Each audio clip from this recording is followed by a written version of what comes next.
Si je réponds au téléphone, ça veut dire que je suis esclave et que je suis soumis au bon désir de chacun qui vient me déranger ou qui a besoin, parfois qui ne me dérange pas, mais qui va s'immiscer dans ma petite vie, dans ma petite journée. Si je suis capable de dire non, c'est une façon de prendre le pouvoir sur le temps qui passe.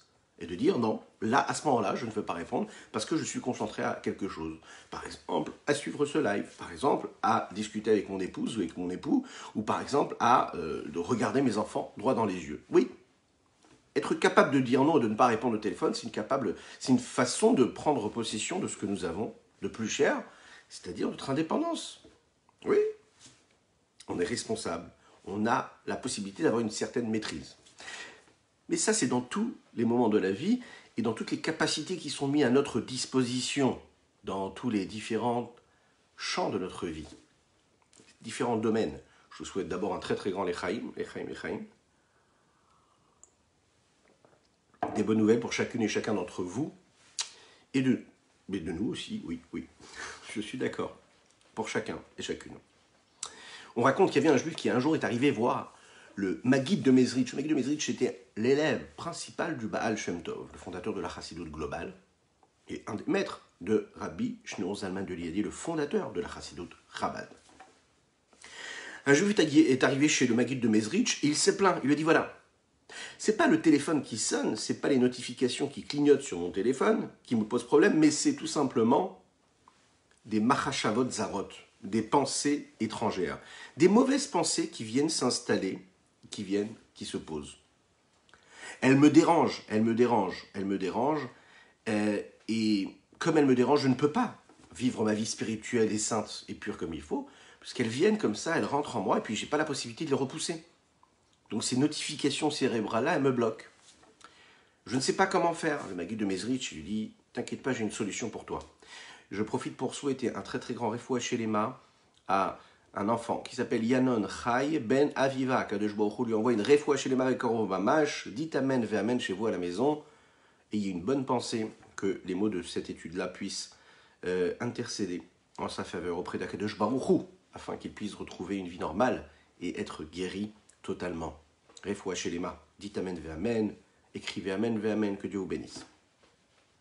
Le Maguid de Mezrich lui dit donc j'ai une solution pour toi. Et on sait que le Maguid de Mezrich souvent ne répondait pas aux questions lorsqu'une personne venait lui demander conseil, mais il avait l'habitude d'envoyer la personne chez une autre personne et d'observer la personne chez qui il allait et de cette façon-là s'imprégner et s'influencer et s'inspirer du comportement de la personne chez qui il allait et de cette façon-là il pouvait trouver des réponses à ses questions et des conseils. Donc il envoie cet homme-là, il lui dit voilà, tu vas aller chez cette personne-là, et de cette façon-là, tu trouveras une réponse à tes problèmes. Cet homme-là prend la route, il marche de longues heures, et puis il arrive tard dans la nuit dans un petit village, et là il cherche la maison dans laquelle se trouve cette personne qu'il est censé aller voir. Vers la fin de sa recherche dans le village, il trouve une petite maison qui est éclairée avec une petite lumière. Il se dit je vais tenter, je vais y aller, apparemment c'est ici. Il se rapproche, et il voit en effet, il s'agit bien de cette personne qu'il était censé voir. Il tape à la porte, mais la personne n'ouvre. Il se dit, peut-être qu'il n'y a personne. Pourtant, il y a une lumière allumée. Il tape encore une fois. Personne n'arrive. Il attend un petit peu. Il tape encore une fois, et là, il entend. Il entend qu'il y a bien quelqu'un qui est présent. Il se dit, mais qu'est-ce que c'est que cette histoire? Pourquoi est-ce que cette personne ne m'ouvre pas? Il attend. Il passe toute la nuit comme ça à attendre. Au lever du jour, la porte s'ouvre. Et là, on le fait entrer. Il rentre, et là, il va voir cette personne-là, il lui dit, mais j'ai passé toute la nuit à vous attendre, je vais taper à la porte, je vais frapper, mais personne ne m'a ouvert. Pourquoi est-ce que personne ne m'a ouvert? Vous étiez là. Et surtout, je suis venu parce que le Maguid de Mezrich m'a envoyé ici afin que je puisse apprendre de votre comportement. Est-ce que vous êtes censé me répondre à cela? Et quels conseils pouvez-vous me donner à cela? Je suis censé apprendre comment maîtriser, comment faire en sorte que les mauvaises pensées qui viennent, des pensées étrangères, qui s'immiscent dans mon quotidien et qui me dérangent, comment je peux les faire partir? Alors il essaye de comprendre, et cet homme-là lui dit, c'est ce qui s'est passé quand tu es rentré chez moi. Il dit, mais je comprends pas. regarde bien, réfléchis bien à ce qui s'est passé. L'homme essaye de comprendre, il réfléchit, il ne trouve pas. Et là, à ce moment-là, ce chassid-là lui explique, il lui dit, voilà, tu es arrivé ici pendant la nuit, en plein milieu de la nuit, d'accord? Tu es venu ici, tu as frappé à ma porte un petit peu comme par effraction, même si tu n'es pas entré chez moi, mais tu as quand même tapé à la porte. Ok, tu as tapé à cette porte-là, mais on ne t'a pas ouvert. Tu as donc attendu un petit peu, et tu as encore une fois tapé à la porte. Et là, quand tu as tapé à cette porte-là, tu as vu, tu t'es rendu compte qu'on ne t'a pas encore répondu. Les heures ont passé, et puis encore une fois, tu as tapé. Et là, on t'a ouvert la porte. Sache que dans la vie, c'est pareil. La leçon que tu dois apprendre ici, c'est ce que le Maguide de Mezrich a voulu lui faire comprendre. Sache que, en réalité, les pensées qui viennent nous frapper comme ça sur le cerveau, ou en nous, pendant notre journée, pendant ce que nous faisons, pendant la tefila, pendant l'étude de la Torah, ou tout simplement pendant notre vie, même si on n'a pas une vie juive, malheureusement pour le moment. D'accord? Et qu'on a une vie profane, normale, mais qu'il y a des pensées étrangères à ce que nous sommes en train de faire, qui viennent s'immiscer, qui viennent gêner notre concentration dans ce que nous sommes en train de faire, et bien ces petites pensées, c'est comme cette personne qui tape à la porte à laquelle nous ne répondons pas. Tu as la possibilité de ne pas répondre. Tu as la possibilité de dire non, je ne réponds pas au téléphone. Tu as la possibilité de dire non, cette notification, je vais enlever le petit bip. Je vais retirer les notifications qui arrivent sur mon téléphone de façon à ce que je sois un peu plus concentré sur ce que je fais. Tu peux le faire, ça. Et c'est dans ton pouvoir. Quand quelqu'un tape à la porte, tu as la possibilité de ne pas ouvrir. Cette mauvaise pensée qui vient et qui tape à cette porte-là, qui tape à ton cerveau, refuse-la. Tu as le pouvoir. Ça paraît difficile, hein, mais ça peut se faire. Un petit peu comme le téléphone. Quand une personne est habituée à avoir les notifications, elle se sent obligée d'aller ouvrir et de regarder ce que les notifications sont censées lui dire. Et vous avez des dizaines, des centaines d'applications, et chaque application vous envoie des notifications à l'infini, sans arrêt. Vous enlevez les notifications. Vous les enlevez. Qu'est-ce que ça veut dire? Les notifications, ça veut dire que c'est quelqu'un qui s'introduit chez vous, dans votre vie, comme ça, perpétuellement, constamment. Parfois, vous êtes avec des personnes qui sont en face de vous, et vous entendez des bips toutes les 20 secondes, toutes les minutes, toutes les 2 minutes, un bip. Mais imaginez un petit peu ce que ça veut dire, ces petits bips qui viennent s'immiscer, s'introduire dans votre concentration, dans votre vie. Chaque bip, chaque petite notification, chaque appel téléphonique, chaque message que vous allez regarder à chaque fois, chaque mail que vous êtes obsédé, que vous vous sentez dépendant d'aller regarder ce qui se passe ou pas, sachez qu'à ce moment-là précis, vous êtes en train d'être asservi complètement. C'est-à-dire qu'il y a quelque chose extérieur à vous qui décide que vous devez arrêter ce que vous êtes en train de faire pour aller subir. Donc on peut être asservi par les éléments physiques, mais on peut être aussi asservi et dépendant des pensées qui surgissent et qui viennent. Ces pensées qui viennent et qui nous asservissent, parce que ces pensées-là, elles nous font partir de notre existence de tous les jours. Elles nous font partir de notre concentration, de ce que nous sommes en train de faire. Alors à ce moment-là, il y a un souci. Il faut comprendre que ces pensées-là, on peut ne pas répondre. On peut leur dire non, tu as tapé à la porte, mais je ne t'ouvre pas. Vous vous souvenez, hier, on a parlé de ça. C'est normal d'avoir des pensées négatives, des pensées étrangères qui viennent s'immiscer, s'introduire dans notre vie. C'est normal. Par contre, ce qui est moins normal, c'est quand on laisse ces pensées s'introduire. Les pensées, elles arrivent, mais tu as la possibilité de les repousser avec tes deux mains. Ouais, tu peux repousser les pensées. Attention, c'est un entraînement. C'est plus facile de le faire avec le téléphone, on est d'accord. Il suffit juste de rentrer dans les applications et puis d'enlever les notifications. C'est plus facile, c'est par exemple de mettre son téléphone sur vibreur, mieux que ça, même pas sur vibreur, de retirer les sonneries et de décider qu'à des moments précis, je vais répondre au téléphone, je vais regarder qui c'est qui m'a appelé ou pas. Bon, c'est clair que ça va créer un petit peu des problèmes avec vos proches s'ils ne supportent pas que vous ne répondiez pas au téléphone. Je vous assure, oui, ça crée des problèmes, après on s'habitue. Et puis les gens savent que vous ne répondez pas au téléphone tout de suite, donc il ne faut pas s'inquiéter. Mais c'est vous qui prenez le pouvoir sur ces éléments-là. Les pensées, c'est pareil. C'est une question d'habitude. Si on décide de faire en sorte que quand les pensées elles arrivent, je les refuse, je les repousse, j'analyse d'abord, je les envoie à ce cerveau-là, qui lui, ce cerveau-là, va travailler, va analyser si cette pensée-là, elle est positive ou elle est négative. Alors à ce moment-là, cette pensée-là, c'est plus quelque chose de négatif qui prend le pouvoir. Je ne suis plus asservi Et je ne suis plus dépendant de mes pensées, mais c'est moi qui dirige mes pensées. Mais vous allez me dire, oui, mais non, mais pas du tout. Les pensées, elles arrivent, on ne dirige pas les pensées. Mais c'est une question d'entraînement, c'est un muscle. Et comme tout sportif, il faut travailler, faire travailler ce muscle. Il faut s'entraîner. Et même lorsque l'on a réussi à s'entraîner et faire ce qu'il fallait faire, c'est-à-dire pour s'habituer à faire en sorte que quand une pensée elle arrive, je ne plonge pas tout de suite, je ne la suis pas, je ne la subis pas. Ouais.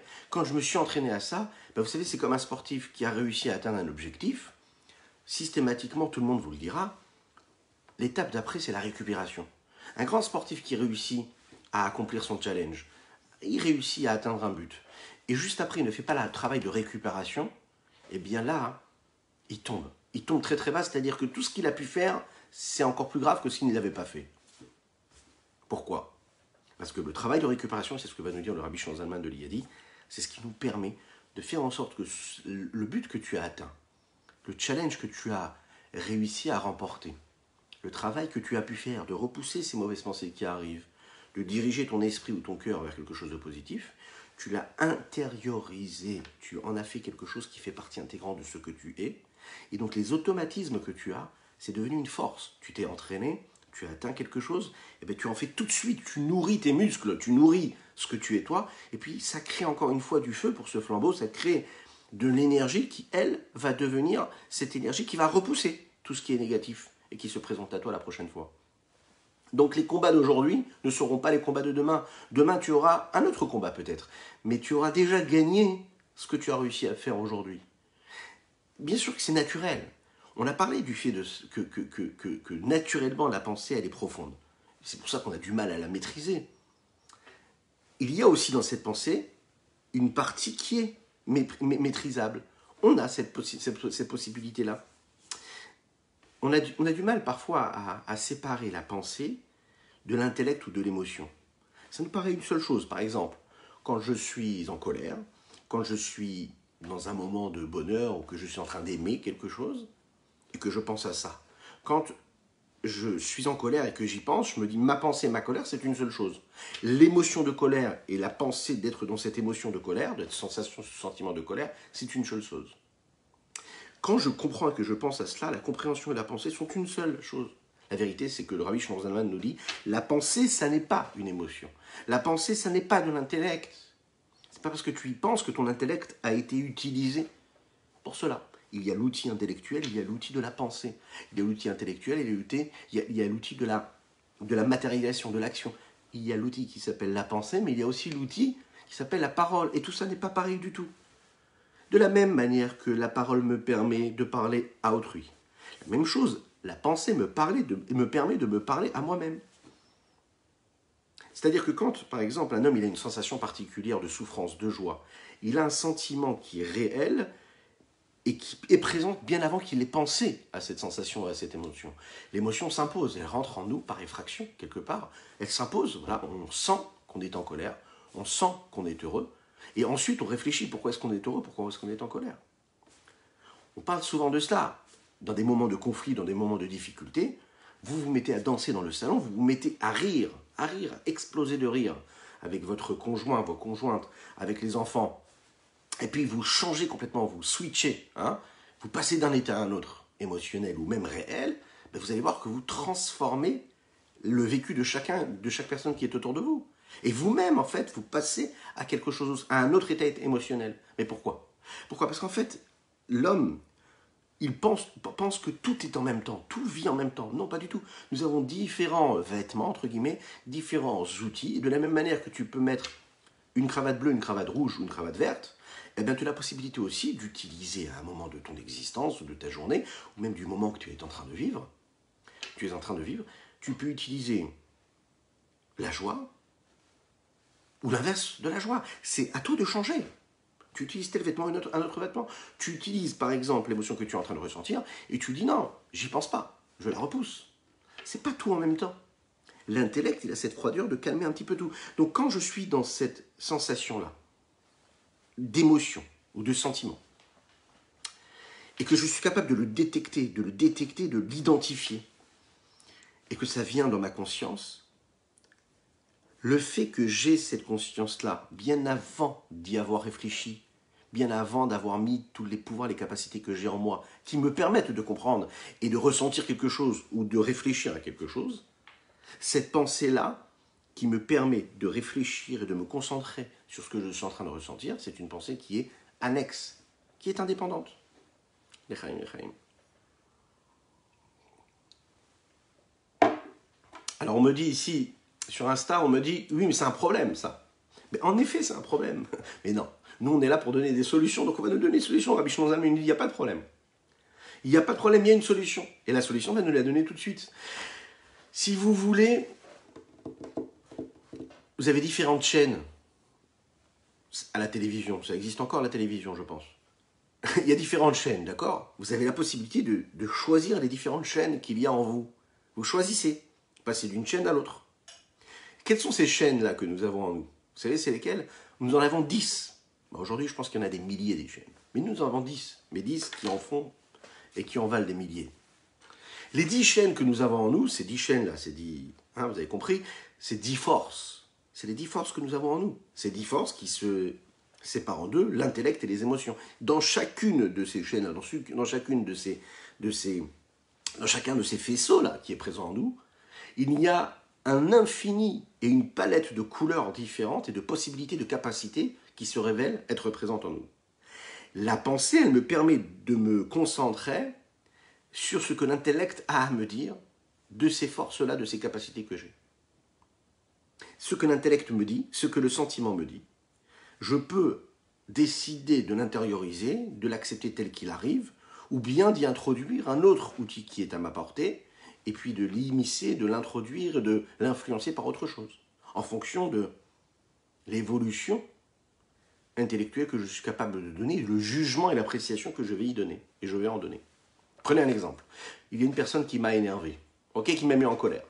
Alors, la pensée, elle va tout de suite réfléchir, véritablement, qu'est-ce que chacune de mes forces et de mes capacités intérieures que j'ai va donner, va dire sur ce que je suis en train de vivre, c'est-à-dire que cette personne m'a mis en colère. Donc, par exemple, la vertu de rigueur qui est en moi va s'exprimer, elle va envoyer de la colère, elle va faire naître une forme de haine pour cette personne-là qui est en face de moi. Le trait de caractère qui correspond au chesed, à la bonté qui est en moi, qui est une force aussi, la bonté, il est aussi réel, elle est là, elle est présente. Et bien, cette vertu-là, elle va me dire, non, tu sais, cette personne-là qui t'a énervé, tu l'aimes quand même. Donc, tu devrais quand même garder un lien avec cette personne-là. Et même si cette personne-là était énervée, ne gâche pas tout, calme-toi. Ça veut dire énerve-toi, mais va prendre un verre d'eau, calme-toi, et puis ça passera. Là où la rigueur, elle m'a dit, déteste-le, la bonté m'a dit, ok, parfait, elle t'a dérangé, elle t'a énervé, oui, elle t'a mis en colère. Mais non, tu l'aimes quand même. Donc comme tu l'aimes, va prendre un verre d'eau, et puis ça passera.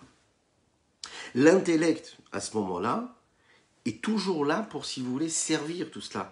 Il est là pour vérifier, c'est un sas de vérification, et qui va nous dire comment est-ce qu'on doit réagir face aux situations qui se présentent à nous. Donc qu'est-ce qu'on voit ici?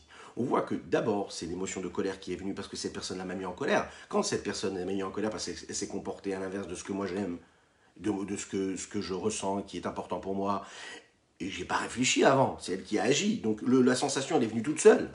Elle s'est immiscée en moi. Mais juste après, j'ai la possibilité avec ma pensée de décider qu'est-ce que je fais de la réaction que je viens de vivre. Qu'est-ce que je fais? Est-ce que je l'envoie vers la vertu de rigueur ou vers la vertu de bonté? Ok? La personne, elle tape à la porte, tu peux répondre, tu peux ne pas répondre. Qu'elle ait tapé à la porte, c'est pas de ta faute. Oui, cette personne, elle t'a mis en colère. Mais toi, tu n'es pas obligé de réagir. Si tu réagis comme un animal, donc tu réagis avec tes pulsions, avec ce que tu ressens, tu t'es mis au niveau de la colère de la personne qui est en face de toi. Si tu envoies ça à la pensée et à l'intellect, eh bien l'intellect va te dire, non, écoute, tu as identifié ce qui s'est passé ici, et tu as créé un mécanisme cognitif qui va faire naître en toi une sensation ou une volonté de réponse qui va correspondre à ce que tu es censé vouloir faire de ton existence, à savoir quelque chose de bien, d'évolué, de grand, ou quelqu'un qui réagit tout de suite et qui est asservi et qui subit les sensations et les émotions qu'il est en train de recevoir de l'extérieur. Pourquoi? Parce qu'il faut penser, il faut savoir que l'intellect et les émotions sont présents bien avant la pensée. La pensée, elle va aider à faire en sorte que l'intellect et les émotions fassent surface, ou bien refassent surface. refassent surface et deviennent une conscience, une pleine conscience, et soient identifiables en tant que telles. En conclusion, nous pouvons dire que la pensée, ça n'est pas une partie de l'âme elle-même, c'est-à-dire la pensée, ça n'est pas une partie de l'intellect qui est cette partie de l'âme, ce n'est pas une partie des émotions qui sont une partie intégrante de l'âme, qui constitue ce que l'âme est, mais la pensée, c'est seulement un outil et un moyen d'expression qui est à notre disposition, comme la parole est à notre disposition, comme l'action concrète est à notre disposition.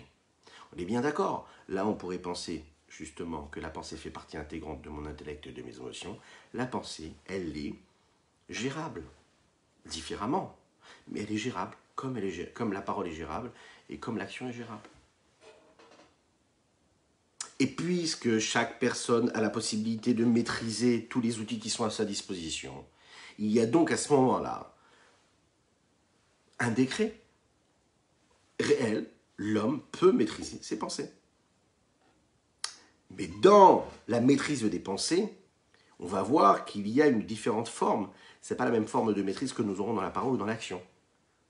La pensée, c'est quelque chose de profond. Donc d'un côté, la pensée, elle n'est pas maîtrisable parce que c'est quelque chose qui fait partie de ce que je suis moi et que j'ai l'impression de ne pas pouvoir la maîtriser, puisque je ne maîtrise a priori pas mes pensées qui viennent et qui repartent. D'un autre côté, on va voir que la pensée, et il y a surtout la majorité des pensées qui, elles, sont maîtrisables. Et on va le voir tout de suite. Vous savez, c'est un petit peu comme un antivirus. Ok ? Vous avez un ordinateur à la maison, vous avez une tablette, et puis on va y mettre toutes sortes d'antivirus. Il n'y a plus besoin de mettre de nos jours, puisqu'en fait, vous l'achetez, vous avez déjà tous ces antivirus qui sont à l'intérieur. Parfois, il faut en rajouter. Est-ce que c'est normal que ces virus-là viennent ? C'est normal, oui, parce que le monde est fait de telle façon que la technique et la technologie, elle est faite de cette façon où les virus viennent. Donc, qu'est-ce qu'on va faire ? On va créer un processus d'antivirus qui, lui, va permettre et va faire en sorte que quand le virus est présent, l'antivirus fasse ce qu'il a à faire. C'est-à-dire qu'il rejette ce qui est négatif.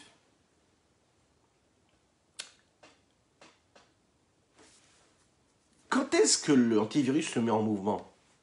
Il ne se met pas en mouvement toujours. Hein. Il se met en mouvement, mais il est en attente. Et à chaque fois qu'il y a le virus qui arrive, boum, il envoie une information à l'ordinateur qui repousse le virus. Ah, on parle de virus, ce qui se passe en ce moment, la situation dans laquelle on est. L'antivirus, il est là pour faire quoi ? Ce vaccin, entre guillemets, il est là pour rejeter le virus. Il ne va pas décimer le virus il sera toujours présent. Mais il va faire en sorte que notre mode de fonctionnement, c'est-à-dire le corps, va rejeter, va avoir des armes pour refuser ce virus-là qui vient. Le virus, il sera là. On ne va pas le détruire, on n'a pas la force. Il va se détruire de lui-même lorsque l'on va le faire partir, puisqu'on va le rejeter. Donc on ne va plus le transmettre, et comme on ne le transmet pas, donc il continue, il se désintègre en fait, parce que le virus, il est là parce que chaque personne le transmet. Dès l'instant où on ne le transmet plus, il va perdre sa substance, de sa force, de sa puissance. Donc on crée dans le corps quelque chose qui repousse ce virus. La pensée, c'est pareil. Oui. Le Benoni, celui duquel nous devons nous rapprocher, cet intermédiaire-là, ce médium-là, Mitzadik Miracha, c'est celui qui est capable de se dire, oui, je sens cette pensée arriver en moi, je vois, je la sens, je la détecte, hein, mais je mets tout de suite mon antivirus en route, et l'antivirus, il est que quoi ? Que je la rejette. Et à un moment, qu'est-ce qui se passe ? À force de repousser les mauvaises pensées, les pensées étrangères qui s'immiscent, qui s'introduisent dans mon existence, qu'est-ce qui se passe ? Eh bien, il y a un automatisme qui se crée d'antivirus, si vous voulez, qui fait que les mauvaises pensées, elles disparaissent. Les pensées étrangères, elles disparaissent, elles ne s'installent plus. Elles ne viennent même plus chez moi. Pourquoi ? Parce qu'en fait, je leur ai fait perdre complètement toute leur substance. C'est la raison pour laquelle, pour parler ça rapidement, pourquoi est-ce qu'il faut de nos jours faire en sorte que tous nos moyens de communication, les tablettes, les téléphones, les ordinateurs soient toujours mis avec, qu'on ait ce qu'on appelle les filtres aujourd'hui, très très importants, que ce soit pour les enfants, ça c'est sûr et certain, et même pour les adultes, de façon à ce qu'on se mette dans une situation où on n'ait même pas besoin de combattre la mauvaise image qui se présente à nous, la mauvaise image, le mauvais moment qu'on est censé passer, on le fait disparaître automatiquement, on ne se met pas dans une situation où on va devoir combattre. Donc on met un virus. Dans nos pensées, c'est pareil. On met un virus, on met un antivirus, on met un filtre. Dans nos pensées, c'est pareil. Il faut mettre des filtres en nous. Le Admorazaken va séparer ça en deux sortes de pensées. La première pensée, c'est celle qui n'est pas vraiment la pensée volontaire. C'est la pensée, ce qu'on va dire, la pensée involontaire. Donc, c'est la pensée qui vient au moment présent et au moment premier. C'est pas volontaire. Et donc, a priori, la première pensée qui arrive, je ne peux pas la maîtriser. La sensation du cœur, par exemple, ressentir quelque chose, je n'ai pas décidé de ressentir. C'est venu, j'ai ressenti de manière automatique. Et ça a envoyé une information à mon cerveau qui, lui, va penser à penser à cette émotion que je viens de ressentir. Je ne peux pas le maîtriser. Donc, par exemple, ce que nous disions hier, ce qu'on appelle les iruré avara, c'est-à-dire les pensées de avira qui viennent comme ça dans notre tête, sans qu'on les souhaitait, ça vient de manière automatique et ça attaque quelque part. Et je n'ai pas la possibilité de maîtriser le fait qu'elles viennent, ces pensées-là. Par contre, il y a une deuxième forme de pensée, c'est la deuxième pensée. C'est une fois que le cœur m'a envoyé une information et il m'a partagé, il m'a partagé sa sensation, son émotion. L'instant d'après, la pensée devient, elle, volontaire. D'accord ? Je ne peux pas maîtriser la pensée qui est arrivée en premier, mais par contre, je peux maîtriser ce que je vais faire de cette information que le cœur m'a envoyée. Et c'est là, c'est l'homme qui peut rentrer ici dans le jeu, et là, il peut décider. Il peut décider ou de continuer à penser à ce qu'il vient de ressentir et ce que le cœur lui a envoyé comme information, puis il peut décider, non, à ce moment-là, je le rejette. Je ne veux pas.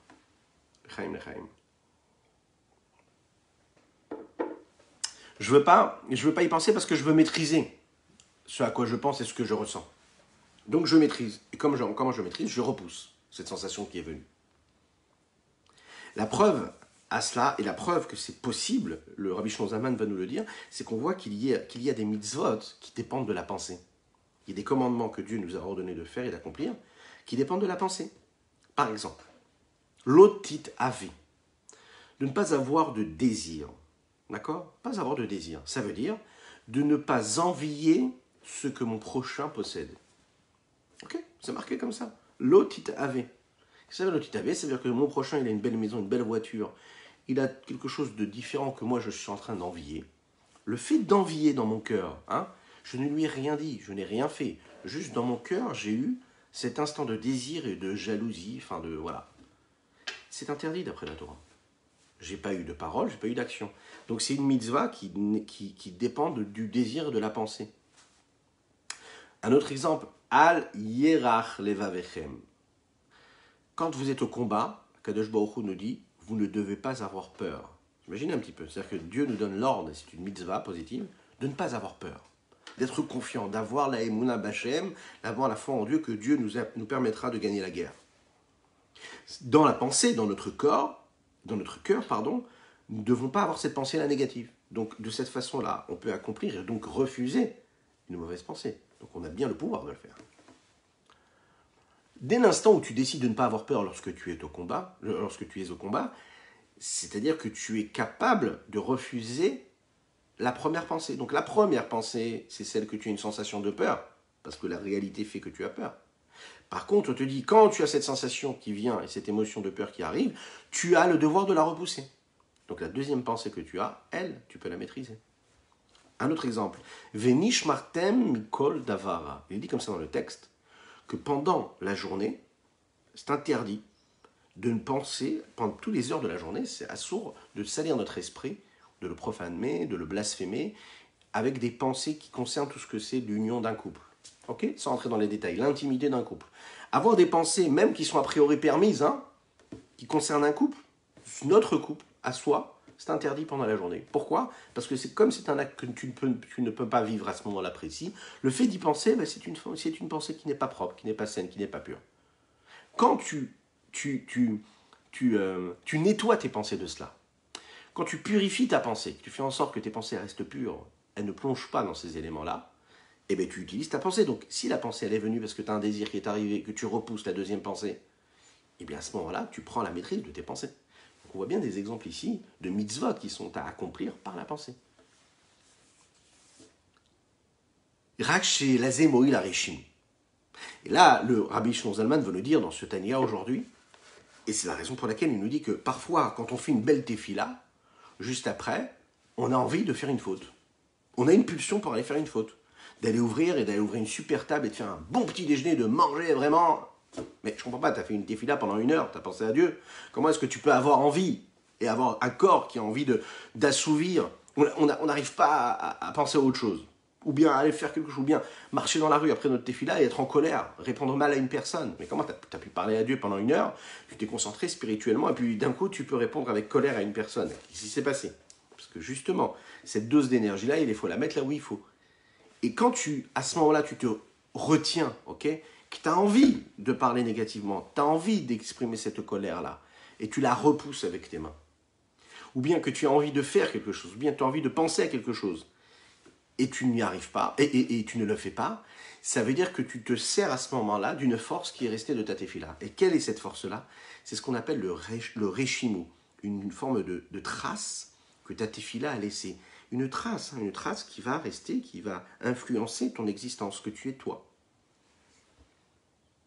Même dans le cerveau, les pensées, les mauvaises pensées, elles ne sont pas reçues dans le cerveau pour créer une volonté que si on y décide et on décide de poursuivre avec cette pensée-là.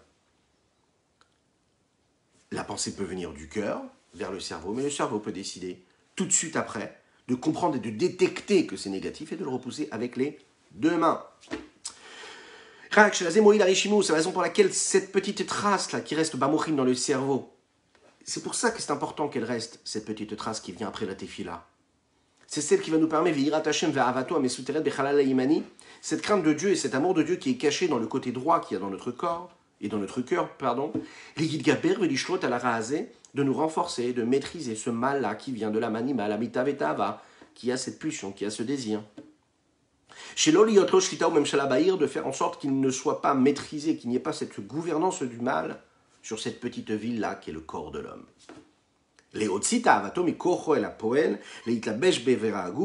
Afin de faire sortir ce désir-là, ça veut dire quoi? D'exprimer et de transformer du potentiel vers l'action, ce désir-là, qui voulait s'exprimer à travers les membres du corps, je le repousse, je ne lui permets pas. Je ne permets pas à ce désir, à cette passion-là qui voulait prendre et utiliser tous les outils de mon corps afin de s'exprimer à l'intérieur de tous ces membres de ce corps-là, mais je vais le repousser. Mais dans le cerveau aussi également, de penser au mal. Le mal n'a pas de gouvernance et de maîtrise afin de lui donner l'ordre de penser que Dieu ne plaise à cette volonté-là qu'il y a dans ce corps-là, dans ce cerveau-là. C'est-à-dire d'accepter, grâce à Shalom, que Dieu nous en préserve, cette mauvaise pensée qui est venue du cœur vers le cerveau. Et là, miyad baliato lesham. Mais non, dès que cette pulsion vient du cœur vers le cerveau, quand cette pensée, ce désir de pulsion ou de désir négatif vient et monte vers le cerveau, vers la capacité cognitive qu'on aura à mettre en mouvement tout un processus émotionnel, cérébral puis émotionnel, et même concret, et d'action, et là il va repousser. Là il repousse, il dit non, Messiar Dato, Miyad, il pense complètement à autre chose. Il évacue cette pensée-là, ce désir qui vient, qui s'immisce. Et c'est intéressant ici, ce qu'on disait tout à l'heure. Il dit les mots, le Rabbi Shlomo Zalman, Docheu bishte yadaim. Il prend ses mains et repousse avec ses 2 mains. C'est-à-dire que la mauvaise pensée ou le désir arrive, et je repousse avec mes 2 mains. C'est pas juste, allez, je pense à autre chose. Non. Utilise tes 2 mains pour les repousser. Ça veut dire, prends toutes les forces que tu as en toi pour repousser ce désir-là qui arrive.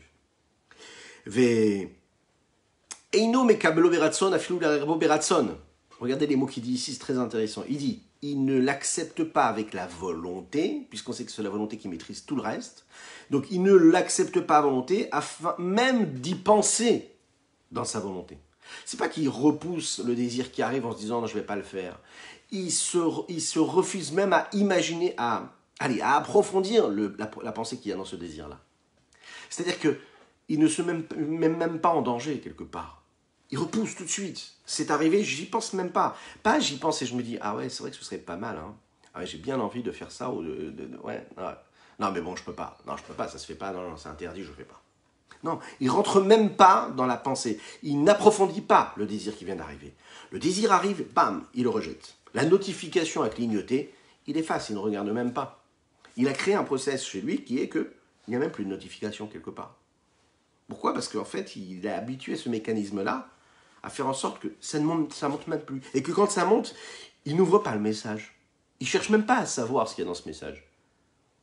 Même s'il se sent fort, il se dit, mais de toutes les manières, peu importe ce qu'il y aura dans ce message-là, je ne vais pas du tout succomber à ce message-là que mon cœur m'envoie. Je suis fort. Ça y est, j'ai pris des décisions dans ma vie. Mais non, pas du tout. Pas du tout. Peu importe qui tu es, jusqu'au dernier jour de ta vie, c'est-à-dire après 120 ans, avec ma chère Tzidkenu, très très bientôt, dit Amen, ve Amen, n'y crois pas. N'ouvre même pas ce message, ne te donne même pas l'occasion d'avoir à combattre ce message. Le message qui vient du cœur, tu le repousses et c'est tout.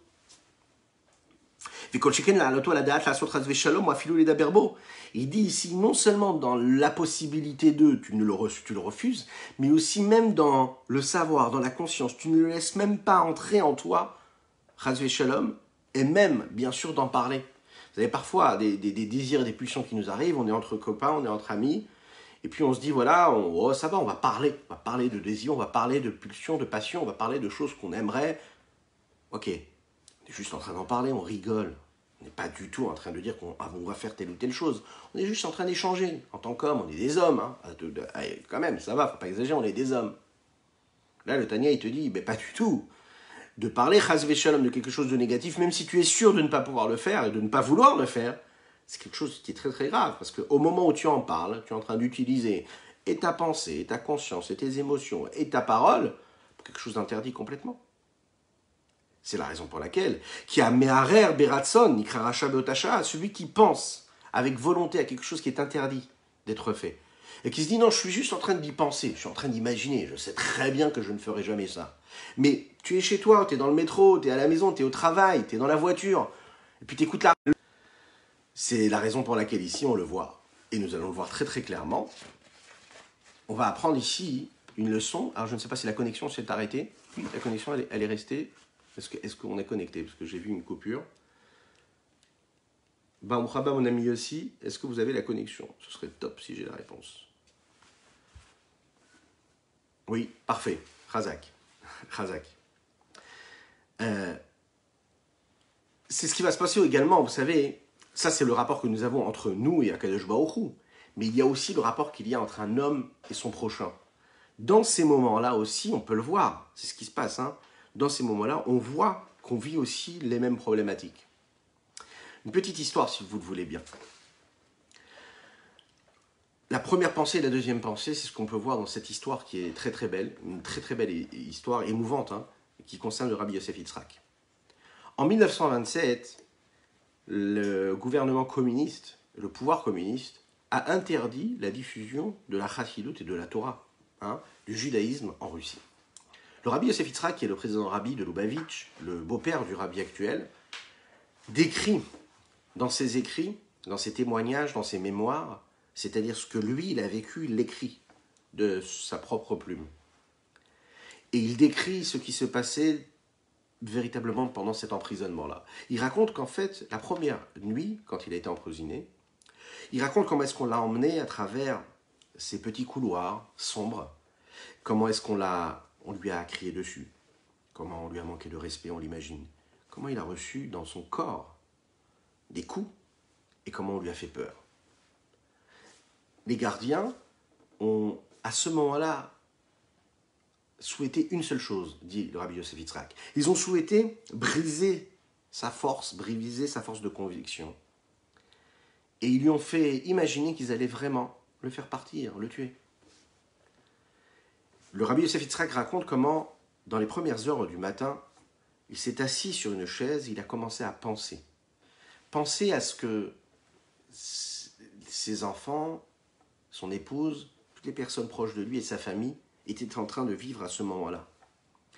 Il a pensé en lui, il a réfléchi à ce que les chassidim, ses élèves, étaient en train de vivre au même moment.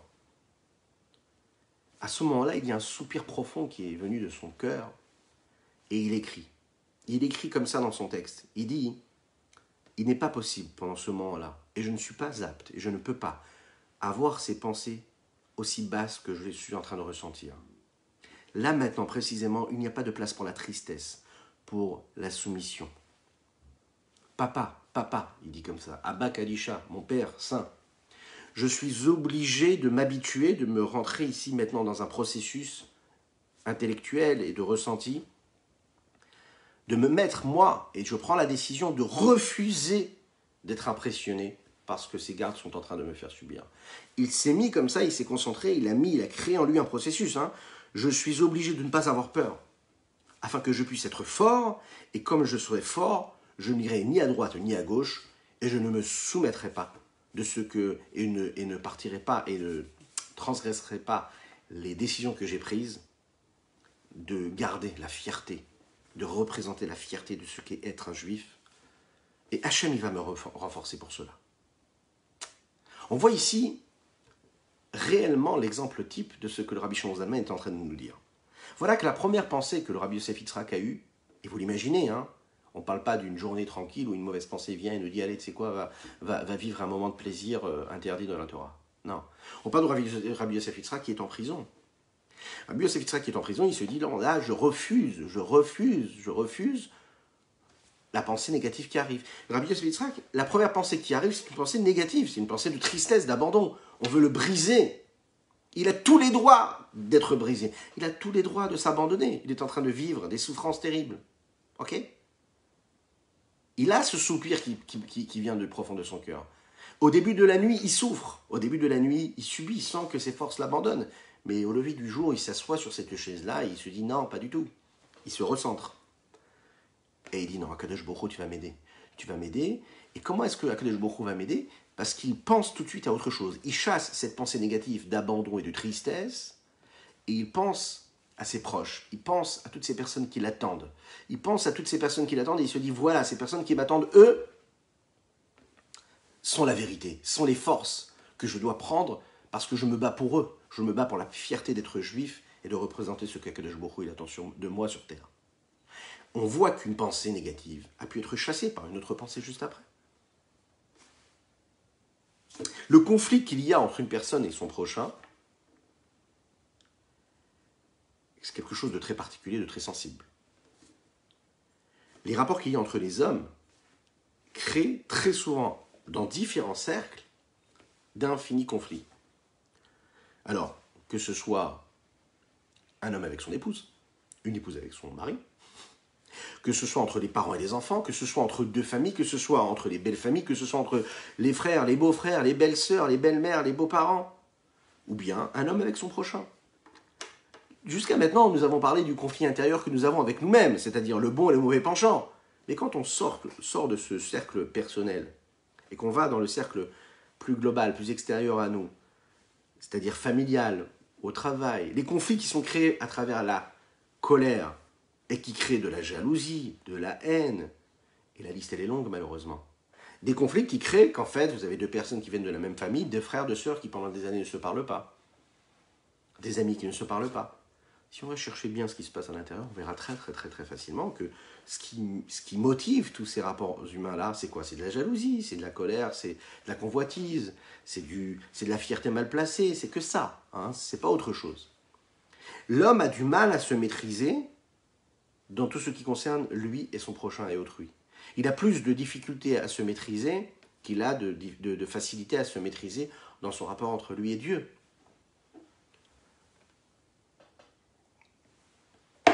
Pourquoi ? Parce que les lignes qui ont été tracées dans la Torah, elles sont bien claires. Le rapport que nous avons entre Dieu et nous, on sait ce qui est permis et ce qui est interdit.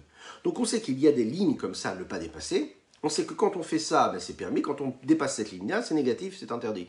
Donc en fait, on peut se rendre responsable très facilement. On se dit, c'est de ma faute, je fais ce qui est interdit. Ok. On ne va pas remettre à chaque fois la faute sur Dieu ou sur la vie. On sait qu'on a la possibilité de faire bien ou pas. Ça dépend de nous-mêmes.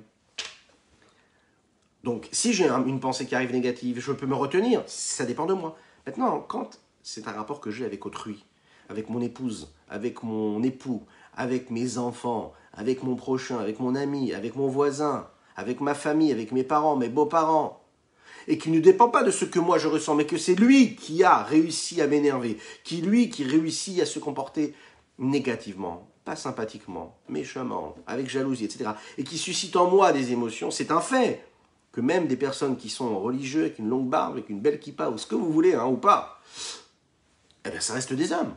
Dans les moments de vie, ça reste des hommes. Dans le travail, ça reste des hommes. Vous connaissez ces gens-là qui disent, mais comment tu peux te comporter comme ça? T'as une kippa, t'as une barbe, comment ça se fait que tu peux te comporter comme... Oui, mais on reste des hommes. Et un homme, c'est un homme. Un homme, il a aussi une forme de fierté personnelle, il a l'honneur, il a la fierté, il a la jalousie, il a la convoitise. Ça reste un homme. C'est pas parce qu'il porte une kippa qu'il est déjà un tzaddik. Non, porter une kippa, c'est décider de prendre la crainte de Dieu sur soi. Mais ça ne veut pas dire que, comme j'ai accepté le joug de la réalité céleste, je suis déjà un tzaddik. Non, je suis dans un processus et que je suis confronté aussi à mes émotions, à mes traits de caractère, à mes réactions, à mes pulsions, à mes passions. Je suis confronté à tous ces traits de caractère qui peuvent faire naître en moi de la colère, de la jalousie, de la convoitise. Ici aussi, il faut savoir qu'on peut détecter quels sont nos outils et quelles sont nos capacités. On avait bien défini ça, vous vous en souvenez, les derniers jours de cette semaine-là, que nous avons passé ensemble, grâce à Dieu. On a parlé des forces que nous avons, c'est-à-dire les potentiels et capacités que nous avons en nous, et aussi la matérialisation, c'est-à-dire les outils qui sont à la disposition de ces capacités-là émotionnelles et intellectuelles. Tu peux avoir cette émotion-là qui vient en toi, tu peux avoir une capacité, et tu as des outils qui sont à ta portée. Prenez un exemple. Une personne, par exemple, qui m'a fait du mal, d'accord? Elle s'est mal comportée avec moi. Donc, elle a suscité une colère en moi. Il y a deux étapes. Il y a la sensation de colère qui se trouve dans le cœur, et ça fait partie des émotions du cœur. Donc quoi? Les capacités. Et puis, il y a la deuxième étape, où la colère, elle monte vers le cerveau. Et cette deuxième étape-là, qui vient et qui me demande et qui va analyser comment est-ce que je peux faire pour exprimer, et pour faire exprimer cette colère, à savoir, est-ce que je vais en parler à quelqu'un d'autre tout de suite? Je vais utiliser la parole. Est-ce que je vais laisser cette sensation négative, néfaste, s'immiscer dans mes pensées et utiliser toutes les pensées que j'ai, c'est-à-dire les capacités de pensée que j'ai, pour approfondir et créer des relations, des ponts entre toutes les émotions que j'ai déjà ressenties avec cette personne. Et oui, elle vient de me faire ça. Et puis ça correspond à ce qu'elle m'a fait un autre jour. Et puis c'est tout à fait ça. Et puis c'est toujours pareil. Et puis elle m'a toujours parlé comme ça. Et puis de toutes les manières, elle m'a jamais respecté. Et puis de toutes les manières... Et hop, on y va, on réfléchit, on approfondit. On utilise les outils qui sont à notre portée intellectuelle pour approfondir cette sensation du cœur qui est montée. Ou bien pour parler négativement, pour appeler l'un, pour appeler l'autre. Et t'imagines, t'as vu ce qu'il m'a dit, t'as vu ce qu'elle m'a dit, et puis comment elle a pu dire ça, et puis comment il a pu dire ça. On est en train de matérialiser, de nourrir et de faire grandir quelque part une petite émotion du cœur qui était venue. On est en train de la rendre énorme. Et qu'est-ce qu'on est en train de faire? Un carnage. Un carnage, parce qu'en fait, on l'a fait grandir, on l'a nourri. Et puis, on peut aussi utiliser malheureusement la sensation qu'il y a dans des rapports humains. On est dans un couple, on est avec nos enfants, l'enfant il a dit un mot, on rentre dans une colère phénoménale, et puis avec la parole, qu'est-ce qu'on va faire? On va dire des mots qu'on va même regretter après, on va être dur, on va être méchant, et on ne se rend même pas compte qu'en fait, tout ça a été suscité parce qu'il y a eu un moment d'irrespect, ou à un moment une parole qu'il ne fallait pas. Chas v'chalila, que Dieu nous en préserve. Parfois, ça peut arriver même aux mains, ça arrive même à une violence qui est donc pas seulement verbale, mais aussi concrète.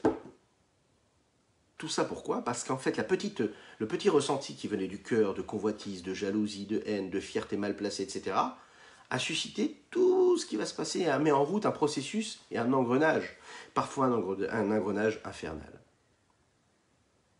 Quand l'homme il comprend qu'il peut maîtriser ce qu'on appelle les vêtements, c'est-à-dire les outils qui sont mis à sa disposition, alors là, il va prendre beaucoup plus confiance en lui. Comment? Ok, il n'y a pas de problème. Je comprends que tu ne supportes pas que ta femme elle te dise ce mot-là. Elle a mis le doigt sur ce qu'il ne fallait pas. À chaque fois, elle sait pas, elle a compris, elle n'a pas encore compris que toi, tu ne supportes pas qu'elle prononce ce mot-là.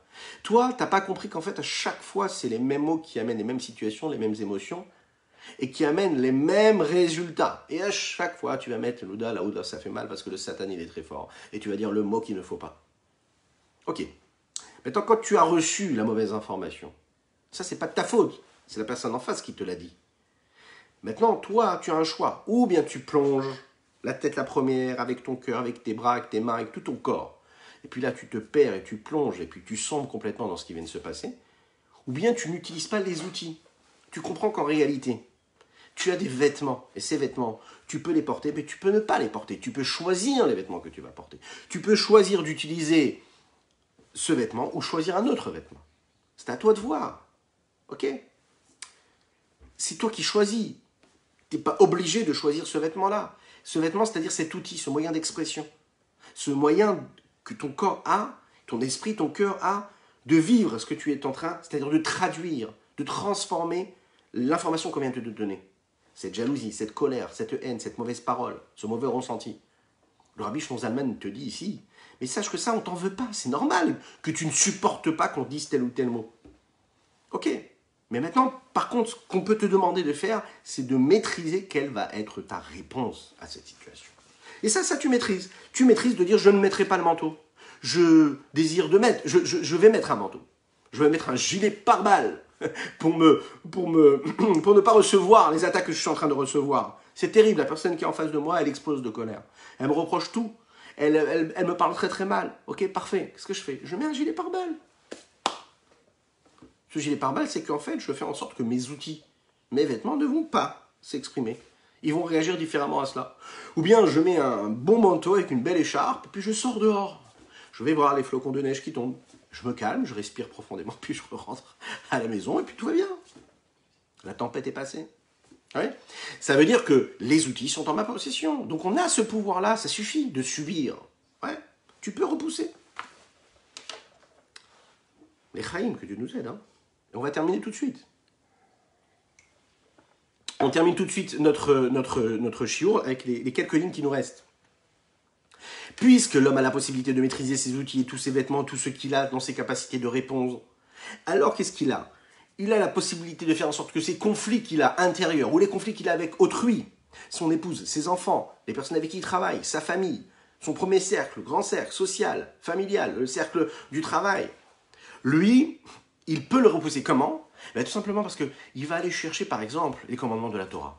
Il y a marqué tu dois aimer ton prochain comme toi-même. De la même manière que quand tu te lèves le matin et que tu regardes devant le miroir, tu sais que tu as des défauts et pourtant tu te trouves magnifique, tu te trouves beau, tu te trouves l'être le plus exquis que le monde ait créé.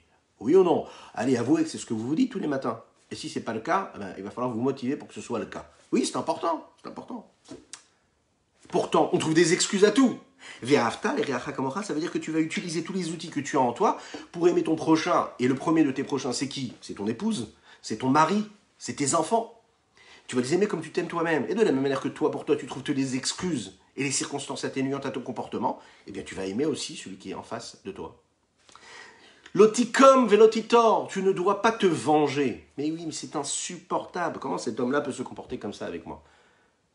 Mais pourquoi est-ce qu'il se comporte de cette façon-là? Comment il peut se comporter comme ça? Comment mon beau-frère, comment ma belle-sœur, comment ma belle-mère, comment mes beaux-parents, comment mes amis, comment des amis avec qui j'ai vécu toute ma vie, comment je suis né avec eux, ils peuvent décider par exemple de me faire travailler ou de ne pas me faire travailler. Comment est-ce qu'ils peuvent décider de se comporter de cette façon avec moi? Comment ce professeur peut se comporter comme ça avec mes enfants? Comment? Enfin, je vous laisse vous choisir, dites dans les commentaires toutes ces situations de vie où vous dites mais vous êtes offusqué, vous êtes révolté. Et que vous avez toutes les raisons d'être révolté. Et là on te dit non, l'oticom. Tu ne dois pas te venger. Ok, tu as fait quelque chose de mal, petit com. Tu le rencontres dans la rue, tu lui fais un grand sourire. On a développé ce cours-là, je crois, c'était cette semaine, la semaine dernière. Comment rendre le bien, oui, c'est comme Youssef. Comment rendre le bien pour le mal qu'on a reçu? C'est une force. Et c'est magnifique quand on réussit. C'est une force.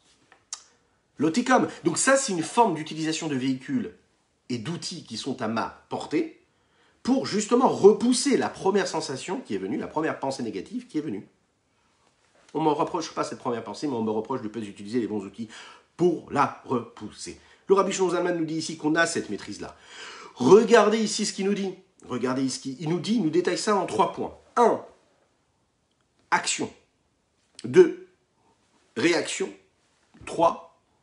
Toujours dans la réaction et action qui sont réunies l'une avec l'autre. Première chose, je vais aider concrètement mon prochain même s'il m'a fait quelque chose de mal. Deuxième élément, je vais développer de l'amour pour lui, bien que normalement j'ai de la haine pour lui, ou bien que lui a de la haine pour moi. Et comme la vie est un miroir, vous le savez, c'est-à-dire qu'elle me renvoie ce que je lui donne. Akadosh Baruch Hu, c'est pareil, mais mon prochain aussi, c'est pareil. Vous savez que c'est écrit comme ça dans les textes, c'est écrit dans le Zohar, c'est écrit dans la Kabbalah, c'est écrit dans la Chassidut. Quand par exemple je pense à quelqu'un, positivement, eh bien, on est capable, rien que parce qu'on y pense, de créer une sensation d'amour chez lui aussi. Maintenant, lui, il n'a pas du tout décidé de nous aimer. Il ne veut pas spécialement m'aimer. Il ne me supporte pas, je ne suis pas du tout sa tasse de thé. Mais parce que tu as fait naître en toi une sensation d'amour pour lui, eh ben, il va t'aimer. C'est comme ça, c'est quelque chose qui est réel, hein, attention. Donc en fait, toutes ces personnes que l'on déteste, si on décide de se mettre dans une position, dans une disposition d'amour et d'affection, et on va voir, c'est ce qui va se passer, on va aimer la personne qui est en face. Tu es marié, tu as toutes les raisons de te dire, je vais détester Khalila, la personne qui est en face, parce qu'elle n'agit pas comme j'aurais aimé. Je vais décider de faire l'inverse. Même si j'ai aucune raison, je vais décider d'avoir que des pensées qui me disent, c'est la meilleure personne au monde, c'est la meilleure personne au monde. Je m'auto-motive. Hein. Vous allez voir que la réalité va faire naître quoi? Un processus où la personne qui est en face aussi va nous envoyer des informations positives, de bonheur, d'amour, d'affection. Et la troisième réaction qu'on doit avoir, c'est de répondre toujours le bien face au mal qu'on a pu recevoir.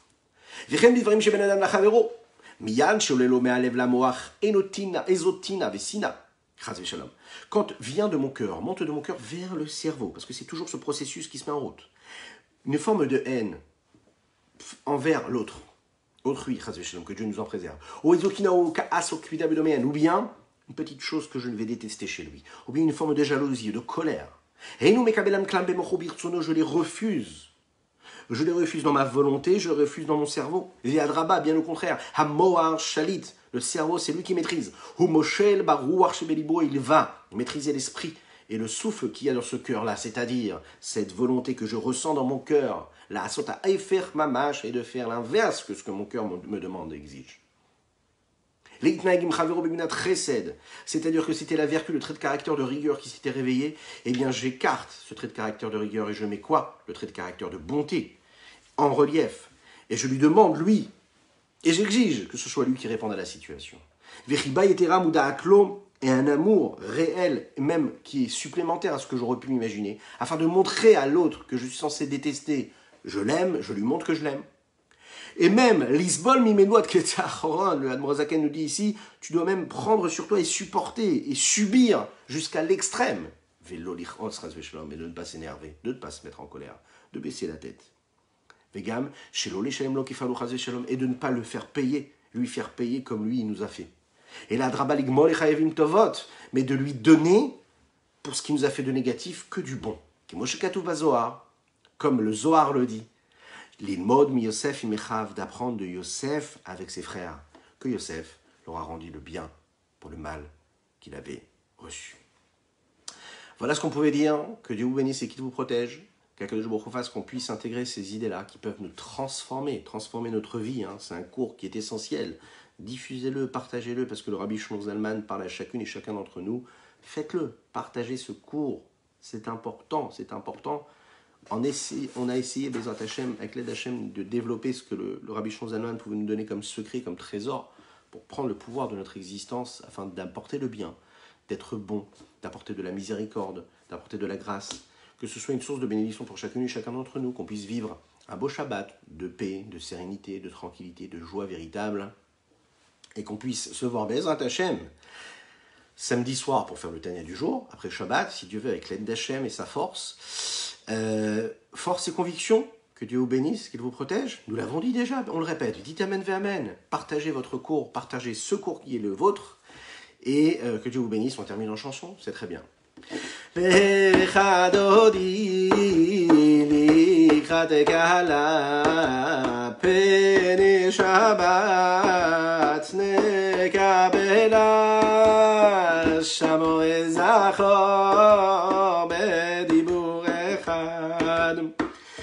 השמיענו אל המיוחד, השם אחד ושמו אחד, לשם ולתפארת ולתהילה, לך דודי לקראת גאלה, פני שבת נקבלה, לקראת שבת לכוון אליך, כי מקום